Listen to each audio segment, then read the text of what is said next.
Assalamualaikum warahmatullahi wabarakatuh. Ila hadrati Nabil Mustafa Muhammadin sallallahu alaihi wasallam wa ala jami' azwajihi wa dzurriyyatihi wa li baitihi wa li hadrati musannifi kitab Miftahil Barakah Syekh Abi Muhammad Naufal Al-Bannari Al-Fatihah. A'udzu billahi minasyaitonir rajim. Bismillahirrahmanirrahim. Alhamdulillahi rabbil alamin arrahmanir rahim maliki yaumiddin iyyaka na'budu wa iyyaka nasta'in ihdinas siratal mustaqim siratal ladzina an'amta 'alaihim ghairil maghdubi 'alaihim waladdallin amin. Bismillahirrahmanirrahim. Salatul witri iku bab nerangke salat witir. Wa sunnatul fajri lan salat sunai fajar sami kalih qobliyah subuh wa sairu rawatibi lan sekerine salat kang runtut karo salat fardu jenenge salat rawatib. Qala dawuh sapa Rasulullah sallallahu alaihi wasallam, Inna Allaha astune Gusti Allah taala iku amara wis perintah sapa Allah kum ing sira kabeh bisolatin kelawan salat sunnah. Ya kang bisolatin kelawan salat. Ya kang utawi salat iku khairun luwih bagus. Salat sunnah iki luwih bagus min humurin naami tinimbang abange raja kaya. Abange raja kaya mesti kewan sing apik-apik bakalan kewan sing bakale dadi hebat. Wahya utai salat sing ngalah-ngalahke humuruna amau iku alwitru salat witir. Wa qala lan dawuh sapa Rasul rakaatal fajri utawi salat sunnah rong rakaate fajar iku khairun luwih bagus minat dunya tinimbang donya wa malan perkara fiha kang ana ing dalam dunia. Maksudnya kalau kamu pengen sukses makmur juga secara duniawi, jangan lupa lakukan sholat qobliyah subuh. Mana yang terselubung kuwi maksudnya. Kenapa? Rakaatal fajri khairum minad dunya wa ma fiha. Jadi maksudnya, nah kowe pengen dunya saisine kuwi ya kowe entuk nikmat bagian dari dunya saisine, biasakan untuk sholat rakaatal fajri. Wa qala lan dawuh sapa Nabi sallallahu alaihi wasallam, manutai sapa wong iku salat sapa man fi kulli yaumin ing dalem saben-saben sedina wa lailatin lan sewengi isnatai asara ing 12 apane rakaatan rakaate tatauan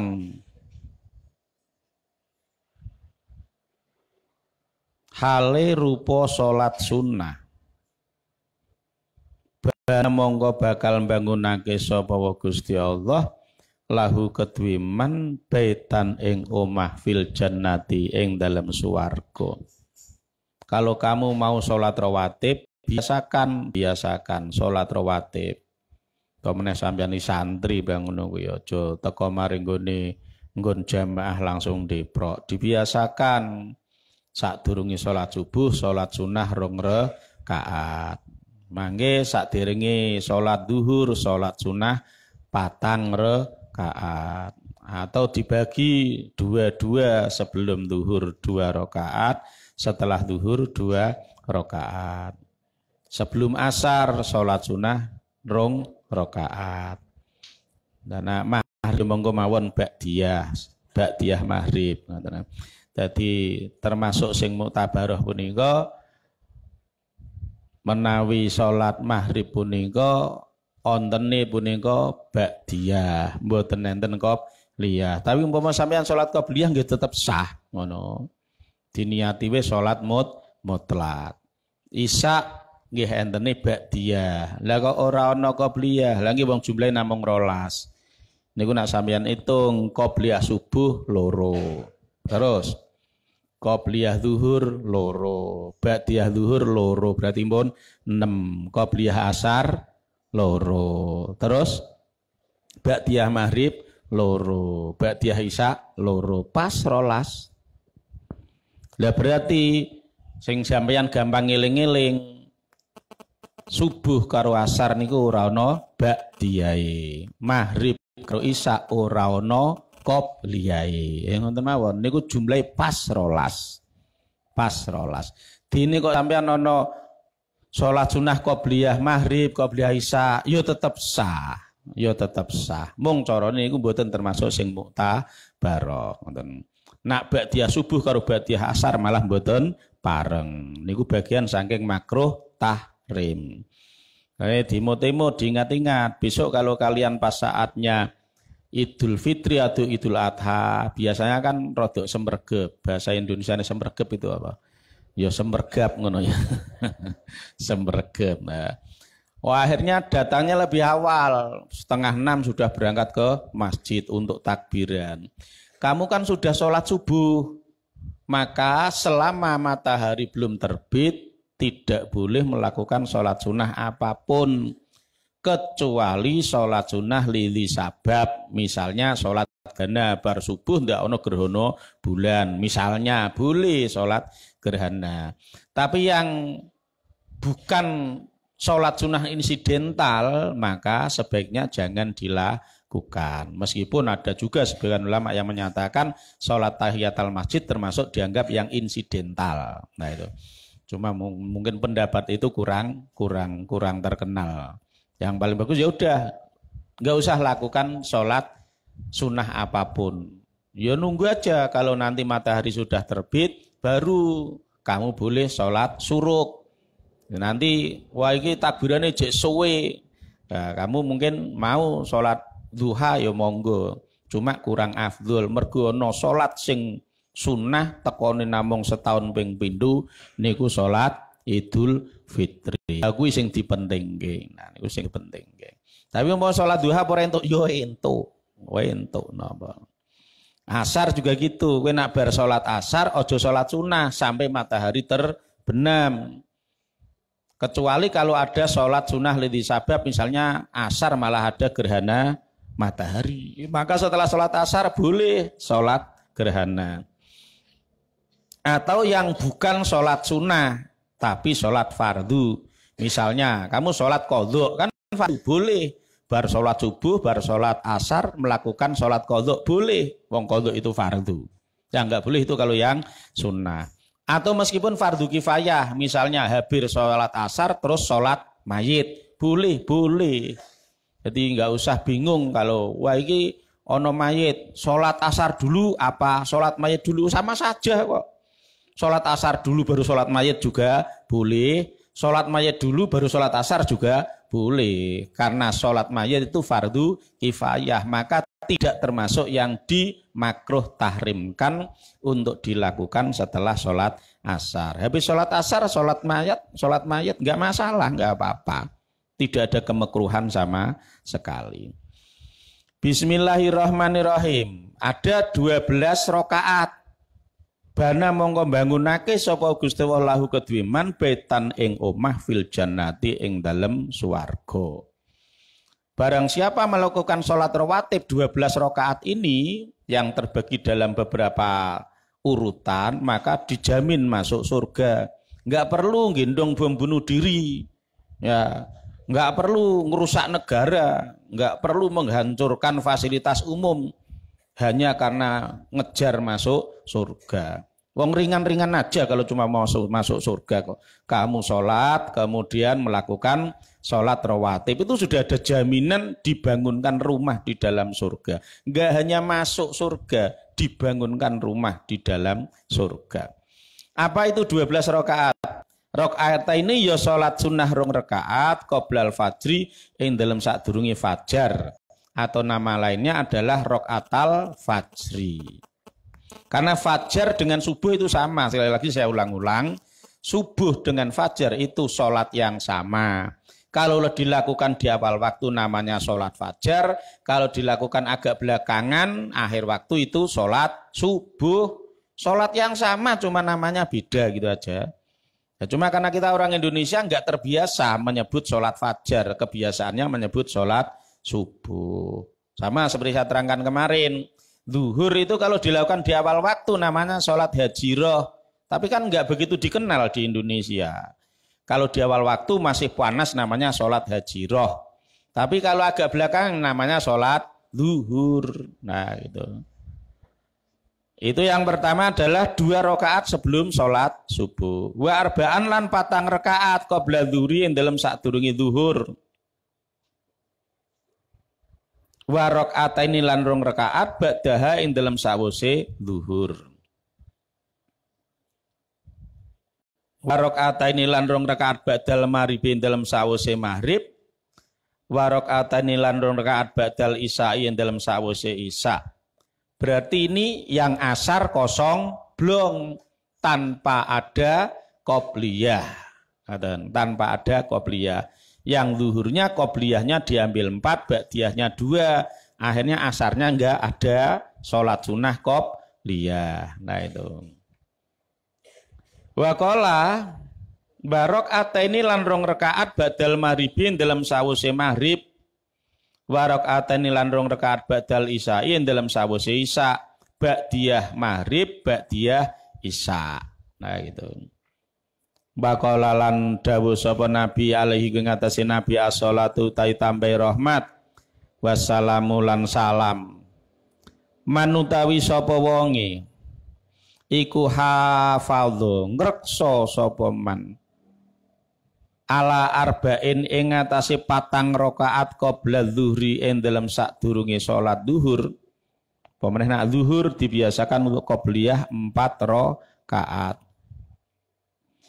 Fadilahnya orang yang salat sunnah qobliyah zuhur 4 rakaat wa arba'in lan 4 rakaat ba'daha ing dalem sawise zuhur. Loh ini malah ada riwayat lain qobliyah zuhur 4 rakaat, ba'diyah zuhur juga 4 rakaat.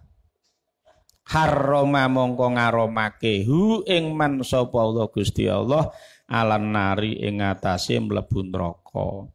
Jadi kalau kamu pengen tidak masuk ke neraka maka biasakan qobliyah zuhur 4 rakaat, ba'diyah zuhur 4 rakaat. Nah, abot Pak, zuhur ki wayah ngantuk-ngantuk apa meneh poso ngene iki ya. Wong salat zuhur iki sedekah bisa mbek liar-liar kok piye ta. Nah. Bismillahirrahmanirrahim. Wa qala dawuh sapa Nabi alaihi salatu wasalam. Alaihi ngatasi Nabi sallallahu rahmat wasalam lan salam rahimah. Muga-muga melasi sapa Allah Gusti Allah abdan ing kawula. Sholat kang salat sunnah sapa man arba'an ing 4 rakaat qoblal asri ing dalem sadurunge salat asar. Lho ini riwayat lain beda lagi. 4 rakaat sebelum asar. Lah terus sing dipak sing bener kabeh, tinggal fungsinya saja.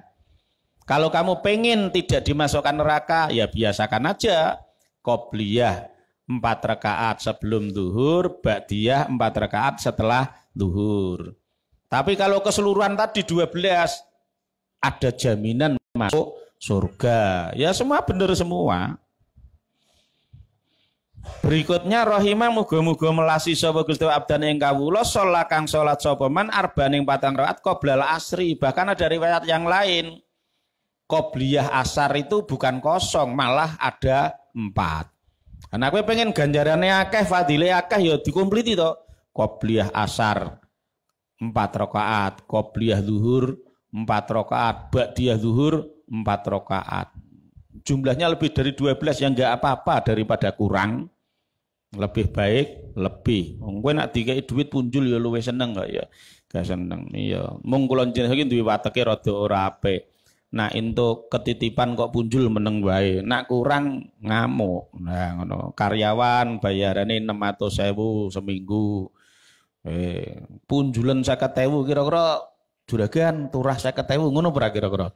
Ora, tapi nak le ngitung keliru. Kalong 50.000 550. Nah kira-kira piye? Oh geger langsung geruduk. Nah no. Kebiasaan kula jenengan ngoten niku nak katutan meneng wae, nak kurang yo mentang-mentang, kurang mentang-mentang. Bismillahirrahmanirrahim. Karena ana sapa abet iku yusolli salat sapa abet qoblal asri ing dalem sadurunge salat asar rakaatene ing rong rakaat wa badal isya lan ing dalem sawise isya arbaan ing 4 rakaat. Sementara di riwayat yang lain itu salat asarnya qobliyahnya 2 rakaat, tapi ba'diyah isya-nya 4 rakaat. Nah, terus kesimpulannya pripun? Ayo semakin banyak semakin bagus. Nah gitu aja. Sering-seringlah melakukan sholat rawatib. Sing penting menghindari ba'diyah subuh dan ba'diyah asar. Gitu aja rak gampang. Ya berarti monggo yo qobliyah tok kompliti yo oleh ora apa-apa. Bismillahirrahmanirrahim. Wa yambahilan prayoga. Prayoga itu bagus sekali. Apa fi'luha oleh nglakoni rawatib fil baiti ing dalem omah. Yang paling bagus meskipun itu sholat rawatib itu di rumah saja. Cuma praktek sing angel. Biasane diwi rawatib mesti ning gone masjid. Nah, kenapa kok Nabi memerintahkan kita sholat rawatib di rumah? Karena yang wajib dipamerkan itu sholat wajib, harus dipamerkan. Kalau sholat sunnah dianjurkan untuk disembunyikan. Dan itu tidak hanya berlaku pada sholat, pada semua amal. Amal itu kalau wajib prinsipnya gitu. Amal kok wajib maka harus dipamerkan. Ya. Mulane ana wong zakat wajib napa sunah? Wajib. Maka harus dikatakan niki zakat. Kan ndak kayak ngono, niki zakate kula. Nak sedekah jariyah karena tidak wajib menengo ngumpeto ora usah kandak-kandake. Sedekah ngumpeto ora usah diweroh-werohke. Mulane ana sing nganti sedekah nganti asmane sinten pun tulis mawon hamba Allah ngoten. Mawon enten sing ngoten niku mergo ora pengin konangan apike. Karena apa? Sedekah sunnah. Kenapa disembunyikan? Agar lebih ikhlas. Tapi kalau ibadah wajib, ya memang Allah mewajibkan untuk dipertontonkan. Iya, makanya kita diminta sholat jamaah agar ditonton orang tahu bahwa saya sholat, bahwa saya orang yang taat. Itu memang. Mulai nak sholat wajib kon jamaah. Kon jamaah pada kon mamerke sholate to. Kon mamerke sholate. Nggih. Misalnya gitu. Dan nak sholat sunnah meskipun itu urut sebaiknya dilakukan di rumah. Misalnya zuhur sholat sunnah dulu 4 rakaat, berangkat ke tempat jamaah. Nanti setelah salam ya sudah langsung pulang. Tapi nanti sampai rumah sholat ba'diyah 4 rakaat. Mau ngono yo angel Pak, suwen wis tekan ngomah yo alamat teras itu sholat sunnah. Tekan omah dan duli anak nangis ana tamu, ana wong blonjo, ana werna-werna. Itu hanya teknis. Akhirnya orang lebih banyak melakukan sholat rawatib di tempat jamaah. Jadi Nabi nggak melarang untuk melakukan sholat rawatib di masjid, di tempat jamaah. Enggak dilarang, boleh. Cuma sebaiknya lebih afdol kalau apa? Wa yambahi fi'luha fil baiti. Alangkah baiknya kalau sholat sunnah itu di rumah saja. Kecuali kalau yang sholat sunnah yang disunahkan berjamaah, misalnya traweh. Ya memang disunahkan untuk berjamaah. Maka ya di tempat berjamaah. Sholat kusuf sunnah disunahkan berjamaah. Ya sudah maka harus di tempat umum. Sholat kusuf gerhana ya sama. Sholat istisqa ya sama. Karena memang disunahkan untuk dipamerkan. Jadi yang tidak disyariatkan untuk berjamaah maka sebaiknya dilakukan secara tersembunyi di rumah. Jujur aja. Kenapa? Karena kita itu suka pamer. Jujur we, kita kowe salat qabliyah salat tahiyatul masjid jujur we. Kira-kira pendak mlebu masjid pun namung nak dina Jumat tok. Jujur saja. Kalian kalau selain Jumat pernah salat tahiyatul masjid enggak? Enggak. Lah kenapa? Enggak ada yang lihat. Males ora ono sing ndelok, aku salat sunah ora ono wong ngerti. Coba kalau Jumat, lihatlah semua jamaah salat tahiyatul masjid kabeh. Nganti khotib wis omong lil muslimin wal ngono aja tegel. Apa kuwi pamer tahiyatul masjid tapi tekone keri. Padahal tahiyatul masjid cuma sunnah, mendengarkan khutbah itu wajib. Kira saking-sakingnya larang pengen pamer, karena pengen pamer. Lumayan salat tahiyatul masjidku namung seminggu pisan no, pendak dino Jumat kok nganti ra didelok wong iman. Padahal itu sunnah. Kamu datang terlambat itu sebaiknya segera duduk saja. Baca baqiyatu sholihah, subhanallah walhamdulillah wala ilaha illallah wallahu akbar. Langsung duduk mendengarkan khutbah. Lah kecuali kalau alasannya gini, aku longger linggih niku boro apa angger bokonge tiba ya cara cangkeme ngoro. Kula nak langsung linggih kok ndak paling turu. Ha lumayan lah ambek salat ben ngrungokke khutbah. Wah gayane ngono gayane. Ya gitu. Ya, kadang kamu makan melihat wong ngeloke wong kok ora tau salat sunah blas his aja suudzon ngono kuwi. Bisa jadi dia mengamalkan perintah ini, dia salat sunahnya di rumah. Sunah jangan dipamer-pamerkan. Poso juga gitu. Poso nak poso wajib kon mamerke. Makanya Nabi bilang kalau kamu sedang puasa Ramadan loh ya. Kamu puasa Ramadan kok ada orang ngejak bertengkar, maka kamu harus pamer ana imun. Sorry yo lagi puasa. Tapi kalau puasa sunnah malah suruh menyembunyikan. Orang anggur pendak dino Senin ngono kuwi terus ning kantor kancane diababi. Ki aku poso. Poso Senin Kamis ki sunnah kok pamerke. Bahkan saya ingat cerita Mbah Yai Sehun dari Mbah Yai Muslih bin Abdurrahman Meranggen itu dulu pernah ndawuhke santri-santri nih, santri-santri torekoh lho, santri torekoh wong torekoh lho akeh biasa poso Senin Kamis to. Pesene Mbah Yai Muslih ki ora oleh dipamer-pamerke. Yo aja tok pamer-pamerke. Mulane nak wayahawan waya wong mangan, tanganmu ra kitang didemekke bakwan. Jaman biyen ngerti bakwan mboten? Bladak. Bladak ya ora ngerti meneh. Masyaallah. Cara nggonmu apa? Panganan bakwan goreng iki lho. Nah bakwan kuwi tanganmu demekno ben rada klinyit mbek diusapke ngene. Jadi mengko nek ana wong nawani mangan alhamdulillah kula sampun kok niki lho tasih mboten. Saking sangene pengen ngumpetke gen ora konangan mbek poso sunah. Saking-sakinge. Saking. Mergo poso sunah niku kon ngendekake nalikane ana sing luwih penting.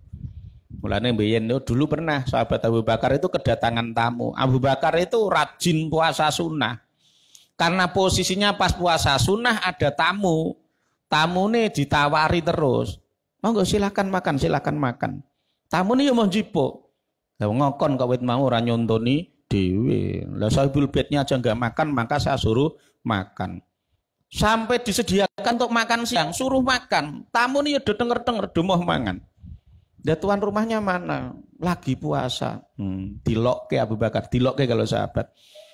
Yang intinya Nabi menyatakan bahwa puasa sunnah itu seperti orang sedekah. Boleh banyak, boleh sedikit. Lah saya pengen saat ini kamu sedekah pada saya banyak, maka puasamu jadikan sedikit. Enggak usah sampai maghrib, zuhur, buka. Rapopo poso sunnah we kok. Akhirnya ya Abu Bakar agak marah setelah dibacakan bahwa itu dari Nabi, baru mau ikut makan. Jadi itu kesimpulannya apa? Yang fardu silahkan kamu pamerkan, bahkan harus dipamerkan. Lah kowe salat kok ora tau jamaah, ora tau pamerke, lha pono ngerti nggon aku iki wong Islam. Kayak tanggamu Islam, mbuh nggak pernah lihat kapan sholatnya, kan jadinya suudzon. Maka untuk satu dzarae ini makanya kita diminta untuk berjamaah biar orang tahu bahwa saya ini muslim. Ya gitu. Orang haji juga gitu. Orang haji pertama kan wajib kan, wajib. Tonggone diundang, dulure diundang biar tahu bahwa saya mau berangkat haji. Taking nak haji kedua, ketiga, meneng-menengan we langsung celulu mangkat ngono wae. Kenapa? Itu sudah sunnah. Haji kedua, ketiga kan sudah sunnah. Kowe engko nak tau pamerke malah tanggamu sing mentu ora husnudzon, malah suudzon.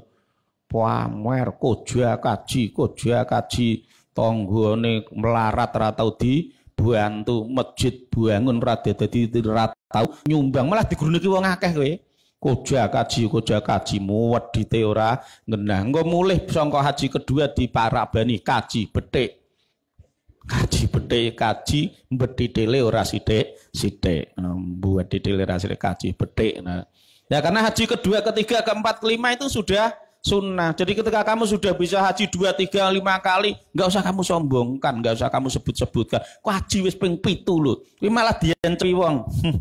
Kaji ping 7 muwedite ora ngenah, tanggane kaliren ora nglegewa, pembangunan kanggo perkembangan Islam wakeh ra tau dibangun, malah dienjepi kowe. Lah kecuali nak haji pertama ora ono sing ngenjepi wong kuwi wajib kok. Karena itu wajib. Nah itu prinsip nih. Bismillahirrahmanirrahim.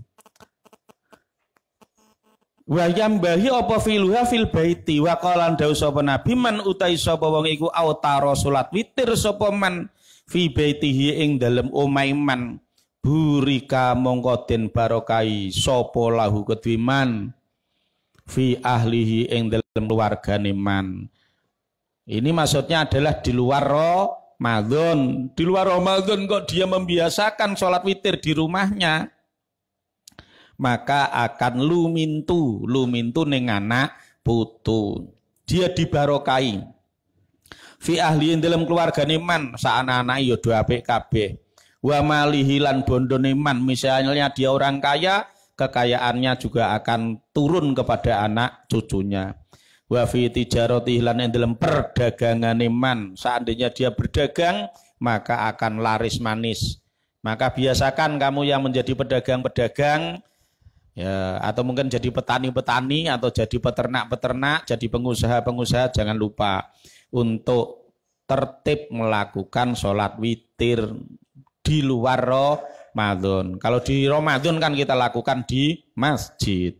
Ini maksudnya di luar Ramadan kita tetap witir di rumah. Bahkan wa fi kulli syai'in lan ing dalam segala sesuatu min amrihi sanging urusan iman. Profesimu apapun, kalau kamu pengen sukses, kalau kamu pengen bahkan profesimu itu turun temurun kepada anak cucu, misalnya kamu kaya, anak cucumu jadi kaya. Misalnya kamu kiai, anak cucumu jadi kiai. Misalnya kamu pengusaha sukses, anak cucumu besok jadi pengusaha sukses. Misalnya kamu pejabat yang karirnya selalu naik, dapat promosi, terus dikit-dikit dipromosikan. Padahal yang lain dimutasikan, terus dia selalu dipromosikan. Nasibnya selalu apik. Di antaranya amalannya yang harus dilakukan adalah tertib untuk melakukan sholat witir. Dan Nabi nggak menyebutkan harus 11, nggak harus. 1 pun boleh dan sah.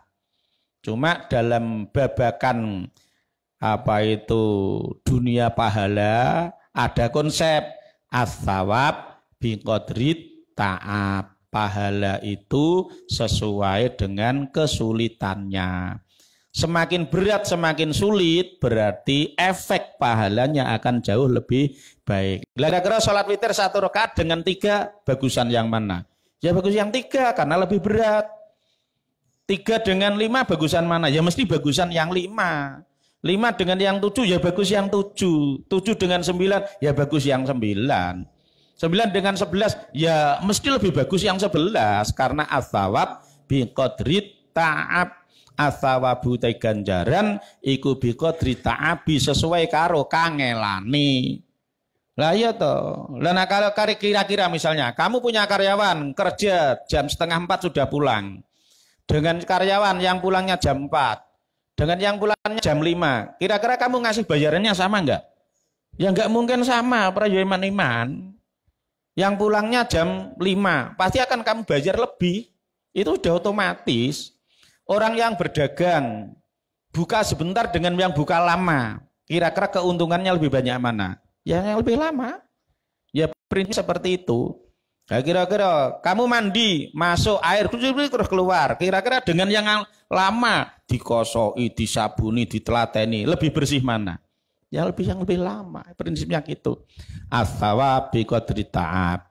Jadi orang itu mendapatkan pahala ya sesuai dengan kesulitannya. Ya, semakin kita sulit melakukannya, semakin besar pahalanya. Semakin lama kita melakukannya, berarti semakin banyak pahalanya. Ya nak iso yo sing 11, tapi paling ora yo netepi syarat yo siji wis ora apa-apa wae. Siji wile tangi sangele ra genah, Pak. Apa meneh kok disambung tahajud dhisik nggih witir. Witir tok siji lho. Ngono langsung kok rakaat pertama Fatihah langsung kulhu. Ngono ben cepet. Ngono lumayan nak santri malah Yasin, Allahu Akbar ben cepet meneh ben cepet. Tapi ya enggak apa-apa, kuwi netepi syarat. Ya memang Bismillahirrahmanirrahim. Wa qala lan dawuh sapa Nabi alaihi ngatasi Nabi as-shalatu tawi rahmat wa salamu lan salam. Idza qala ing dalem nalikane wis nekani sapa ahadukum salah sijimu kabeh as-shalata ing salat fardhu fi masjidihi ing dalem masjid ahadukum. Fal yaj'al mongko becik ndadekake sapa ahadukum fi baitihi ing dalam omai ahadukum nasiban ing bagian min sholatihi sangking sholate ahadukum. Jadi kalau kalian sudah sholat fardu di masjid, sudah sholat fardu di musola, sudah sholat fardu di aula, sudah sholat fardu bersama orang banyak, maka rumahmu jangan sampai tidak kebagian. Dikasih bagian sholat sunnah. Sholat sunnahmu lakukan di rumah. Karena itu di hadis yang lain Nabi menyatakan la taj'alu buyutakum kuburon. La taj'alu aja ndadekake sapa sira kabeh buyutakum ing pira-pira omahmu kabeh kuburon ingkang kaya kuburan. Rumahmu jangan kamu jadikan seperti kuburan. Maksudnya apa? Rumah kok hanya untuk tempat tidur tok. Tidak ada untuk tempat sholat. Jangan sampai rumah kok nggak pernah digunakan untuk sholat. Gunakan untuk sholat. Gunakan untuk sholat. Biar rumahmu makmur, biar rezekimu barokah. Itu sholat sunnah. Kalau perlu buat tempat khusus untuk sholat di rumah. Buat sholat khusus. Nah gitu. Ojo nganti omah kok kaya kuburan. Lah kok kaya kuburan? Lah ya anak kuburan ki anane ya wong do turu to. Lah iya ning omahmu ya ana wong do turu. Dadi teng selengkrah. Nah ning kuburan iki tertib mujure ngalor kabeh ya. Ning omah malah mujure pating selengkrah. Do turu kabeh kono turu kono turu kono turu kok ora ana wong sing salat blas. Berarti dipoyoki karo Nabi. Rumah yang enggak pernah dipakai untuk salat itu digambarkan Nabi seperti kuburan. Cuma yang di kuburan itu bangunnya besok hari kiamat. Kalau yang di rumah bangunnya itu pagi. Apa karena mendengar adzan subuh, apa karena sudah ada lonceng dang-deng. Bismillahirrahmanirrahim. Fa innallaha karena sedene Gusti Allah taala halimulur Allah iku jailun zat kang dadekake fi baitihi ing dalem omahe ahadukum min sholatihi sebab sholate ahadukum khairon ing kebagusan. Ini pesannya Nabi. Kalau rumahmu kamu gunakan untuk sholat, Allah akan menciptakan kebaikan-kebaikan di rumahmu karena rumahmu ada energi sholat. Nah, jangan lupa makanya rumah-rumah itu ramaikan. Ya termasuk enggak hanya sholat misalnya. Kalau di kampung-kampung itu kan ada kegiatan keliling, pengajian dari rumah ke rumah, apa itu simatul Quran, apa itu tahlilan, apa itu manakiban, apa itu mujadan, apa istighosahan, apa sholawatan. Kamu seharusnya seneng kalau rumahmu itu dapat ketempatan. Lah kadang orang berpikiran secara ekonomis, waduh ketempatan ya, mau banyak mau sedikit tetap keluar biaya. Gawe-gawe dange, membuatkan snack dan sebagainya. Belum mereka pulang ninggal sampah-sampah dan sebagainya. Tapi bagi orang tahu yang tahu loh ya, yang tahu. Nak perlu iso malah njaluk. Terus nak perlu ning nggonku terus ra apa tak ongkosi. Dan apa? Karena kedatangan mereka itu mendatangkan barokah yang luar biasa. Semakin banyak yang ikut ngaji di rumahmu, maka semakin besar barokah yang di Allah ini. Jadi ojo malah wong kok arep narik manake bingung. Waduh, nggonku sesuk wae. Iki nganu anakku jek cilik, tahun sesuk. Lah nganu sida narik yang sesuk wae iki makne meteng meneh ngono ra sida meneh. Nah, mandang sesuk meneh sesuk narik sesuk wae iki nggih bareng lairke. Sesak sesuk are sawene urip ora tau gawe nggon ngaji. Secara ekonomis kamu merasa berkurang, tapi sebenarnya secara supranatural justru kamu itu terbantu dengan kedatangan mereka. Mulane aja wedi omahku ki nggon pengajian. Cara kula wonten pengajian keliling ngoten niku ana sing ra gelem nggonku, aku langsung ngoten nggonku. Lah napa? Anak aku ndonga dhewe ya kemeng. Ana akeh lho penak. Sekali maca kulhu. Ha jeli umpama aku kok maca kulhu dhewean iki, arep maca kulhu ping 100 iki rak ya suwe. Ha wonge sing teko wis wong 50 ya. Anggek maca ping 2 le wis 100. Padahal sekali teko acara kulhu paling ora ping 20. Ngerek pingke jumlahe wong gitu. Nah, berarti lho prang ngenteng-ngentengi aku. Kuwi wong tahlilan ra mungkin kulhu falak diwaca. Nak wong 200 lah wis ping 200. Lah yo aku engko falak nas. Wes masyaallah.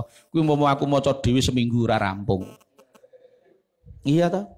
Makanya mujadah malam Selasa itu semakin banyak orang saya malah semakin seneng. Nggih. Ora iman bagine kula. Lah napa? Mau aku kon wiridan mujadah rotib al-haddad. Maca ping 3000 iki njur pirang sasi kuwi. Ora rampung-rampung. Begitu mereka datang gedeg jak maca bareng. Ya Allahumma kuti wacake mujadah ping pirang ewu, kulhu ping pirang ewu, falak ping pirang ewu, nas ping pirang ewu. Hurung solawatan kowe ping pirang puluh ewu. Seneng mbek diterbuang ngene seneng. Aku ya sing mbek mbaten alhamdulillah yo terus semangat aku seneng. Nah gitu ya. Jadi suneh sampean ngoten omahmu nak gawe nggon mujadah, nggon ngaji, aja nganti nolak. Nak perlu malah njaluk kowe wong iki ngenteng-ngentengi sampeyan kok. Al-qismu tawi pembagian al-sabiu kang nomor 7 iku al-mau'id iku al-muwadhabatu ngulinakake bahasa Indonesia apa kemarin itu membiasakan pembiasaan alal wudhu'i ing atase wudhu wa tahsinuhu lan bagusake wudhu. Ini fadilah wudhu. Sering-seringlah kamu wudhu meskipun bukan untuk sholat. Syukur gawe sholat. Seandainya tidak penting kamu wudhu, biasakan wudhu, dawamul wudhu. Ini termasuk amalan yang dilakukan oleh Syekh Abdul Qadir.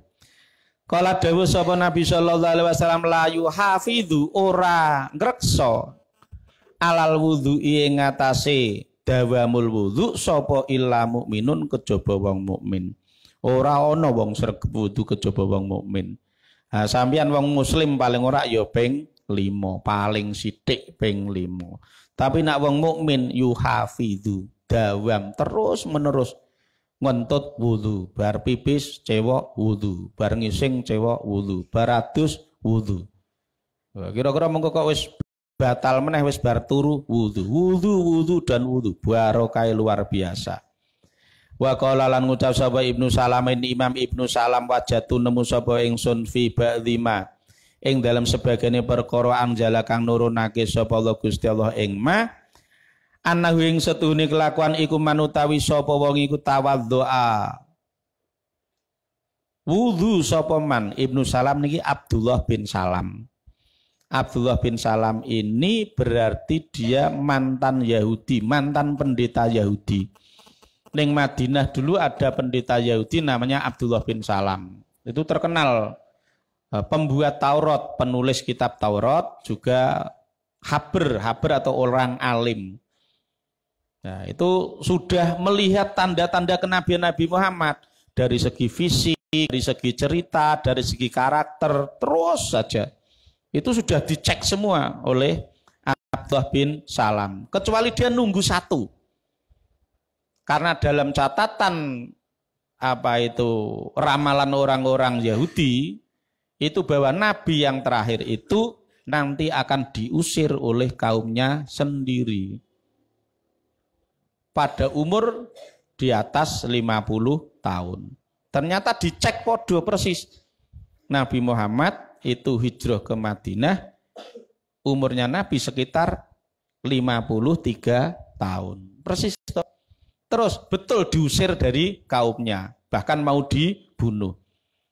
Maka begitu Nabi datang ya Abdullah bin Salam kemudian masuk Islam. Karena dia sudah lama mengamati. Tapi dia itu pendeta Yahudi, akhirnya masuk Islam. Ketika masuk Islam ya rada gawe dolanan wong Yahudi. Matur sudah muslim, sudah syahadat, sembunyi dulu, sembunyi. Ini nanti banyak kaumku yang akan mencariku karena saya adalah pendeta yang paling bagus dan paling baik di antara mereka. Tapi cobalah mereka, karena mereka itu mengikuti nafsu, tidak mengejar kebenaran. Jadi setelah masuk Islam, Abdullah bin Salam sembunyi. Nah, banyak orang-orang Yahudi itu kemudian datang, kadang ya biasa Nabi komunikasi dengan orang Yahudi. Kemudian Nabi nanya, menurutmu Abdullah bin Salam itu siapa? Wah, Abdullah bin Salam itu tokoh kami, itu pendeta kami. Wah, diwalem-walem. Sebaik-baiknya pendeta di Madinah itu adalah ya Abdullah bin Salam. Mungkin enggak menurutmu seandainya Abdullah bin Salam itu masuk Islam? Oh, enggak mungkin, enggak mungkin.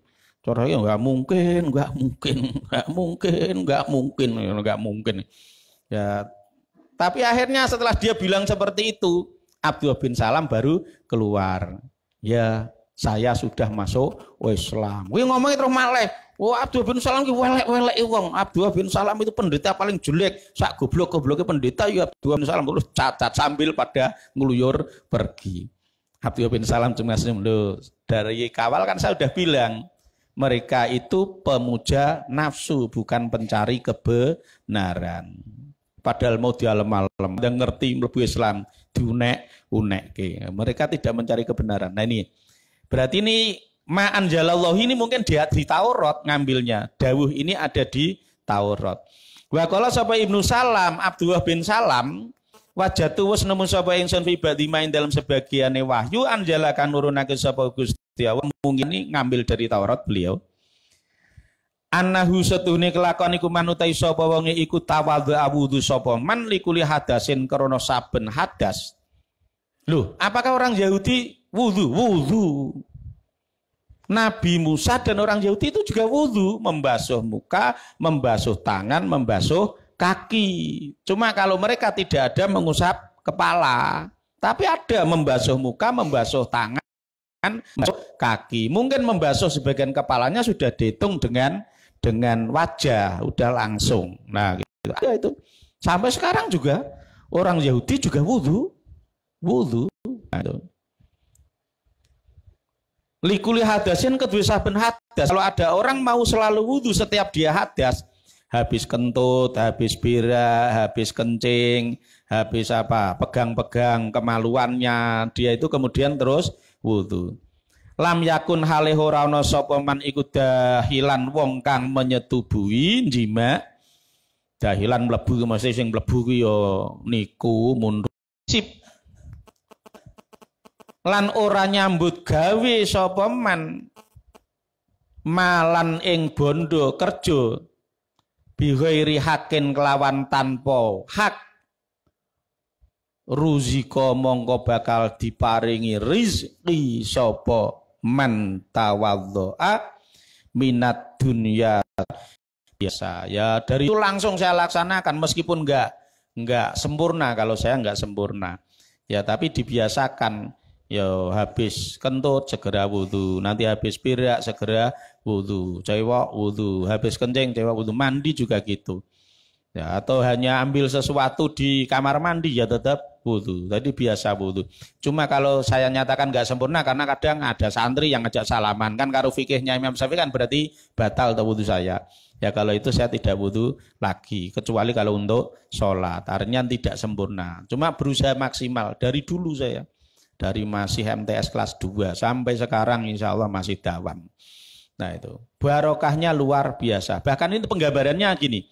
Kalau ada orang yang selalu dawamul wudu, dia dalam keadaan tidak bersetubuh, dia selalu wudu terus. Walam yaksib malan beri hak dengan catatan dia tidak melakukan kerja haram. Ya kecuali dawamul wudu terus dodol nomor ya ora kanggo. Dawamul wudu gaweane maling ya ora kanggo. Asal pekerjaannya bukan pekerjaan yang haram, yang bighairi hak, bukan gitu. Maka ini janjinya. Ruziko minad dunya bighairi hisab.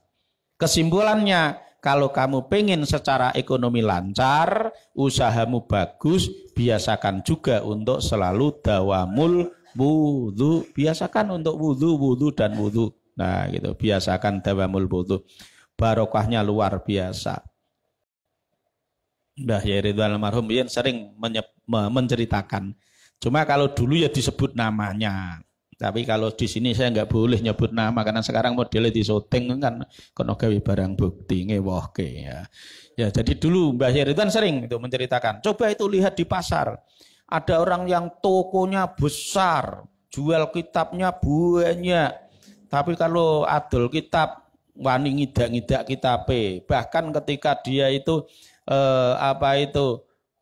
jualan juga enggak pernah wudu. Bandingkan dengan sampingnya, jualan kitabnya lebih sedikit, jualannya barangnya lebih sedikit, tapi semua orang tahu orang itu dawamul wudu. Sampai begitu dawamul wudunya sempurna kalau beliau itu kalau ngambil uang dari pembeli ditampani nggo kitab ini. Ora wani ndemek mergone nak lain jenis. Kalau ndekeki susuke selehke ning nggone kitab, kemudian dikasihkan gini. Tapi luar biasa barokahnya, keluarganya, anak-anaknya itu Mbah Yai Ridwan dulu sering menyebut nama. Tapi ya orang bisa melihat, ya memang luar biasa. Ya sama-sama jualan dengan komoditas yang sama, tapi fadilah untuk keluarganya, untuk ekonominya beda jauh. Jauhnya kama baina langit wa sumur bur. Waduh itu benanan. Hanya satu yang membedakan. Yang kecil itu punya dawamul wudu. Mulai jenengan-jenengan itu terutama sing wis keluarga mulai dilatih. Kalau yang belum, yang sudah dilanjutkan. Yang belum mulai sekarang dibiasakan dawamul wudu. Karena biasanya kita ki wudu pendak narek salat. Pendak narek salat. Nak ra ngono maca Quran kita longko.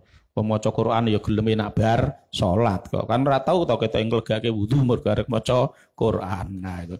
Ya kalau sekarang mulai sekarang biasakan selalu wudu. Nah gitu. Itu barokahnya luar biasa. Jadi mbok menawa sampeyan iku sok nggumun. Lah ya wong kuwi iki ya ketek kerjane ya nyantai-nyantai ngono kerjane ya biasa waya ngaji-ngaji, waya salat-salat, waya jamaah-jamaah. Ngono tok rezekine lah ya kowe ora ngerti amalane kok. Nah, makanya kamu kalau sudah tahu ini laksanakan. Nah, itu. Bismillahirrahmanirrahim. Fayambahi mongko prayoga itu bagus sekali, apik banget. Baik sekali. Apa ayakuna yen toh ana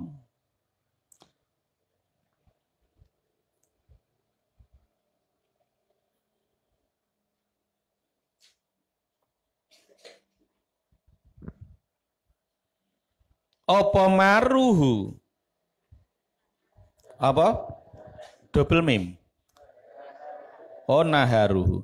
Apa naharuhu wektu awane man kuluhu yo sekabehane man kuluhu yo sekabehane nahar iku alal wuduin netepi ing atase wudu. Maka biasakan dari pagi sampai siang sampai sore wudu. Kalau sampean kerjanya di kantor, beli aja sepatu yang modelnya menutup hoof.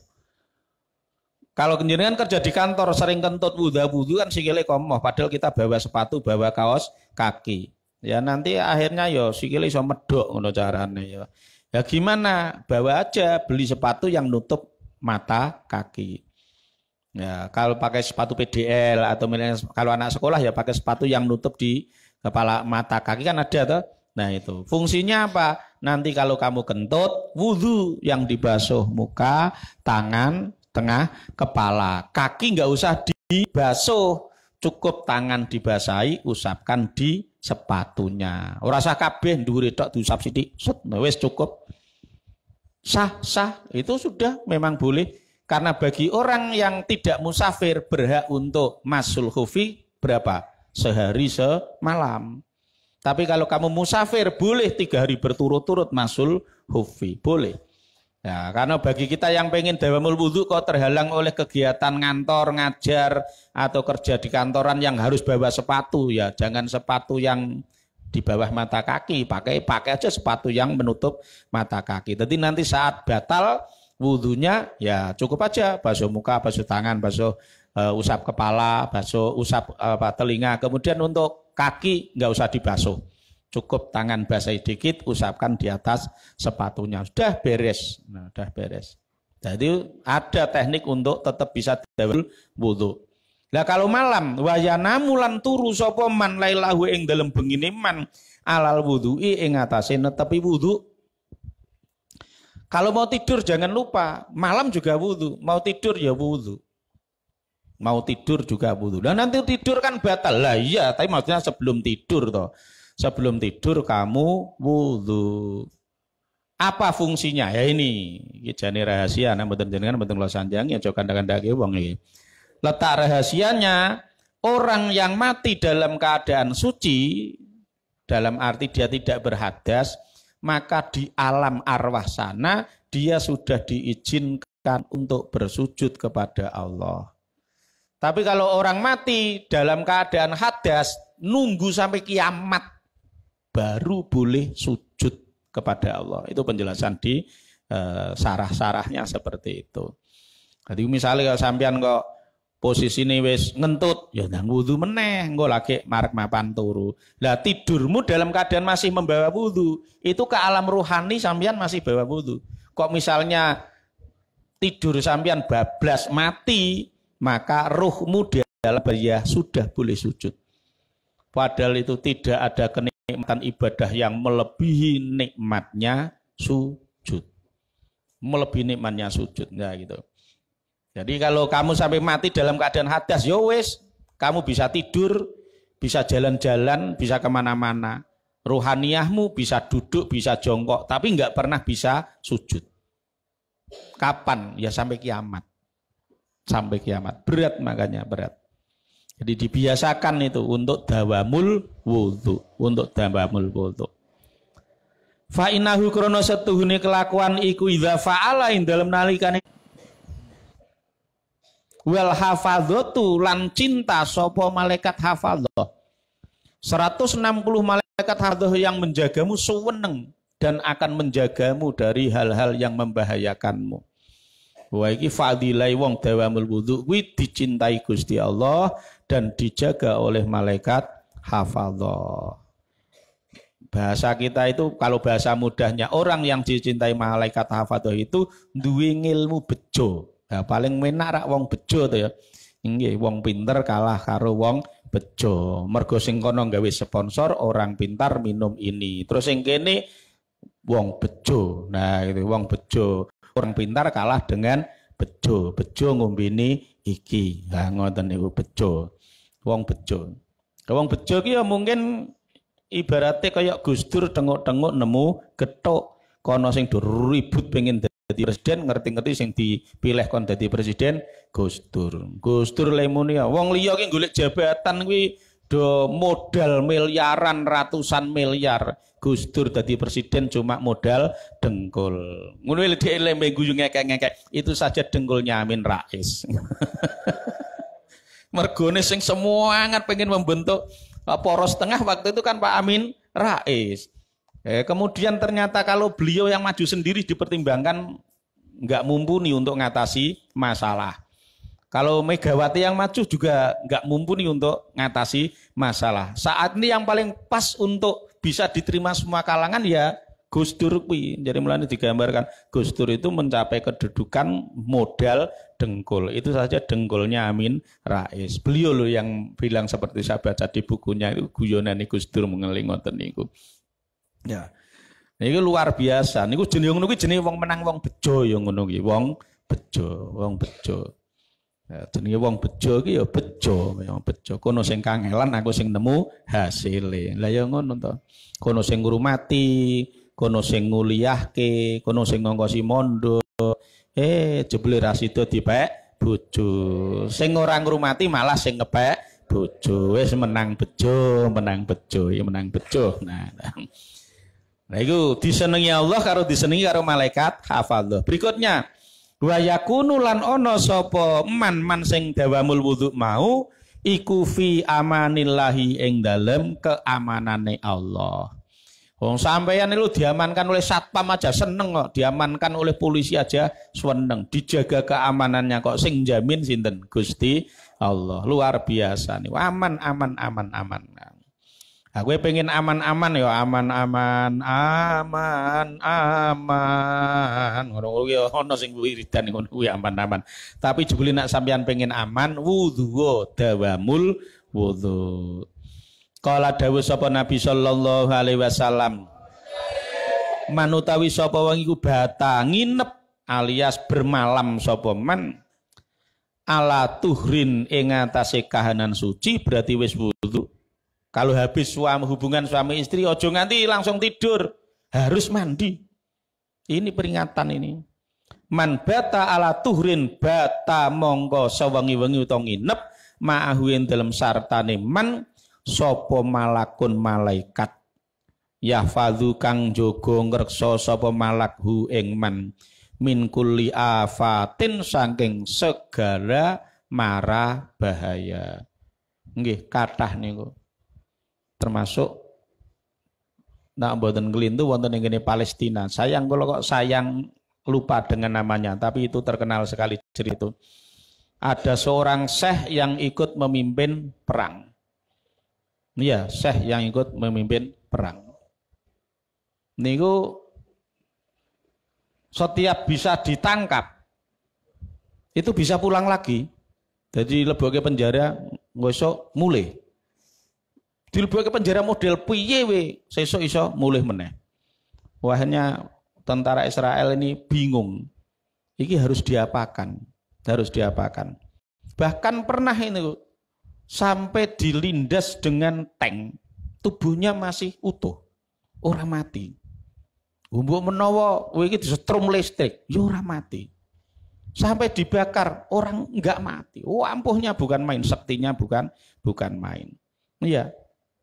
Ya, akhirnya ya digoleki titik kelemahan nih. Ternyata apa?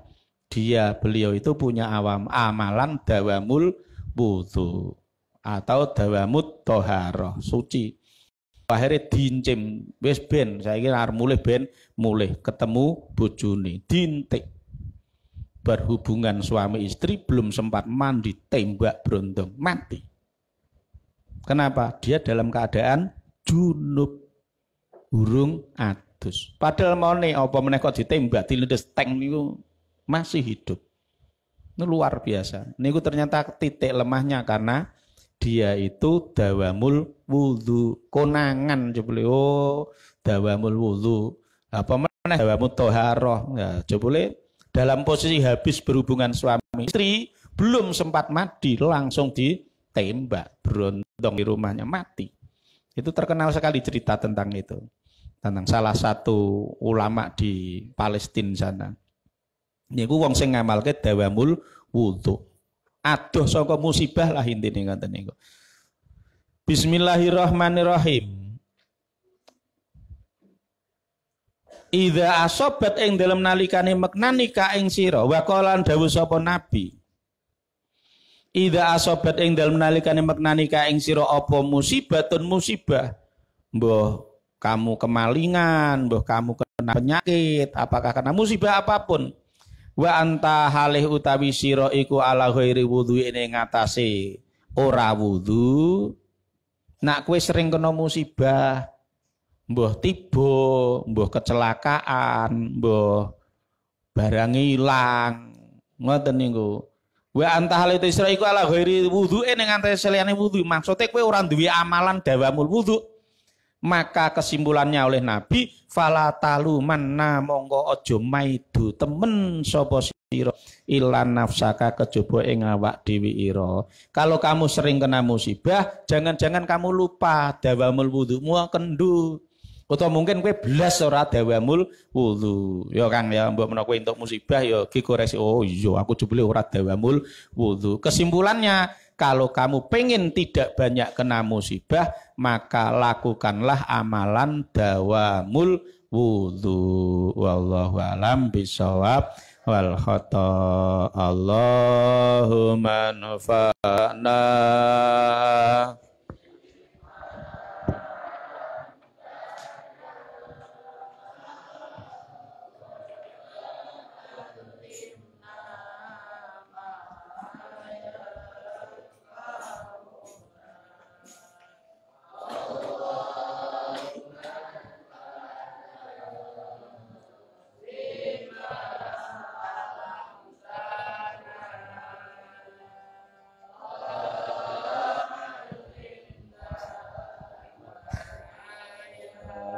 Fauna Allahumma anfa'na bima 'allamtana wa 'allimna ma yanfa'una Allahumma hdina Siratal mustaqim Siratal anbiya wal mursalin. Aku lu qouli hadza. Assalamualaikum warahmatullahi wabarakatuh.